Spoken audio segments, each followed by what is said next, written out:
আজকে আমি রান্না করতে যাচ্ছি মলা মাছের শুটকি দিয়ে একটা তরকারি। এটা হয়তো অনেকে খেয়েছেন কিনা আমি জানি না, কিন্তু এটা আমার অনেক পছন্দের একটা তরকারি। এই তরকারিটা আমি আজকে রান্না করতেছি। দেখেন তরকারিটা কিভাবে রান্না করি, আপনারাও শিখে রাখেন। রান্না হয়েছে একটা অবশ্য আর্ট, এটা নাকি শিখতে হয়, কিন্তু আমি আমার বান্ধবীর কাছে শুনেছিলাম রান্না নাকি মেয়েদের রক্তের মধ্যেই মিশে থাকে, এটা শেখার কোনো কিছু নাই। ওর আমি একবার জিজ্ঞেস করছিলাম তুমি কীভাবে রান্না শিখছো, পরে ও আমাকে উত্তর দিল রান্না আসলে মেয়েদের শিখতে হয় না, এটা মেয়েদের রক্তের মধ্যেই মিশে থাকে।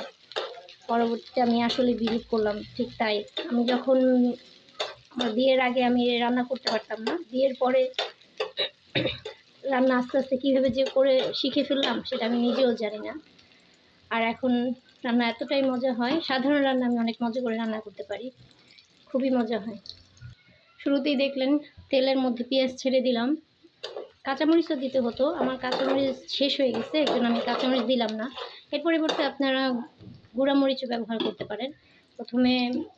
তারপর আমি পরিমাণ মতো লবণ দিয়ে দিচ্ছি।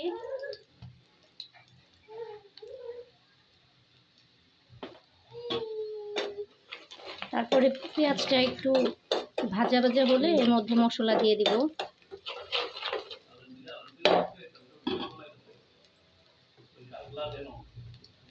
এরপরে দিয়ে দিলাম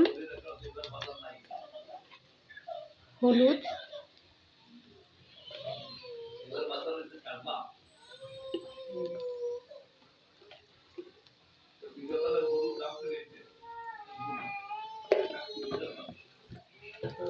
তারপরে পরিমাণ মতো হলুদ দেওয়ার পরে পরিমাণ মতো গুঁড়ামরিচ অবশ্য দিয়ে দিবেন। আমি আজকে এটা বেশি ঝাল করে খেতে চেয়েছি বলে বেশি করে গুঁড়ামরিচ দিচ্ছি।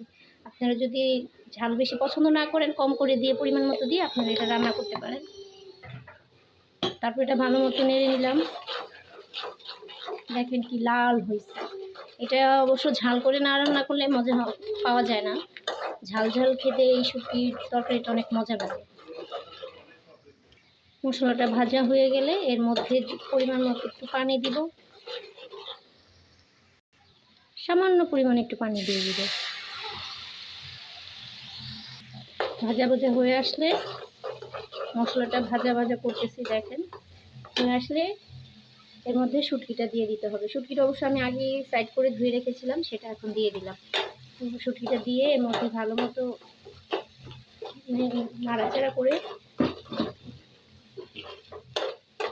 মশলাটা শুটকির ভিতরে যখন ভালো মতো ঢুকে যাবে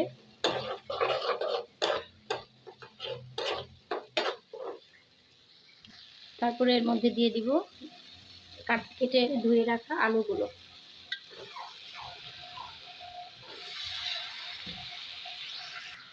সবগুলো আলু দেওয়ার পরে তারপরে একটু নেড়ে চেড়ে এর মধ্যে পরিমাণ মতো পানি দিতে হবে, যাতে করে আলুটা সেদ্ধ হয়। এটা থেকে তো আর পানি উঠবে না, তার জন্য পরিমাণ মতো পানি দিয়ে ভালো মতো নাড়াচাড়া করে নিলাম। এর মধ্যে পরিমাণ মতো পানি দিয়ে দিচ্ছি। পরিমাণ মতো পানি দিয়ে এটাকে ঢেকে রাখবো। এই দেখেন পরিমাণ মতো পানি দেওয়ার পরে ঢেকে দিয়েছিলাম, এরপরে কেমনটা হলো। এই সবগুলো পানি শুকাতে হবে। পানি শুকানো হয়ে গেলে একটু চিপচিপে পানি থাকা অবস্থায় এটাকে নামালে আরও বেশি মজা পাওয়া যায়।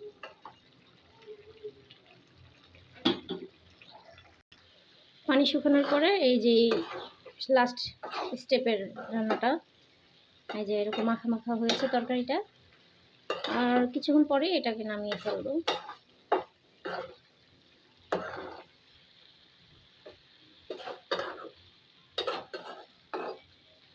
তো আপনারা যারা অবশ্যই এটাকে রান্না করতে চান, আমি যেভাবে রান্না করলাম ওইভাবে আমার ভিডিওটা দেখে রান্না করতে পারেন, অথবা আমাকে মেসেজে ইনবক্স করতে পারেন কীভাবে এটা রান্না করলাম এটা জানার জন্য। আর অবশ্যই আমার ভিডিওটা ভালো লাগলে আমার ভিডিওটাকে লাইক দিয়ে চ্যানেলটাকে সাবস্ক্রাইব করে আমার পাশে থাকবেন। যেটা হয়েছে শেষ রান্না হয়ে গেল। বললাম মাছের শুটকি দিয়ে আলু দিয়ে তরকারিটা, এটা খেতে অনেক মজা হয়, অনেক মজা লাগে, অনেক মজা। আপনারা অবশ্যই যে ভিডিওটা দেখবেন সে অবশ্যই এটাকে ট্রাই করবেন রান্না করে খাওয়ার জন্য। পরবর্তীতে আমাকে অবশ্যই জানাবেন তাদের কেমন লাগবে এটা খেতে। আজকে এই পর্যন্ত ভিডিওটা। ধন্যবাদ সবাইকে। টাটা।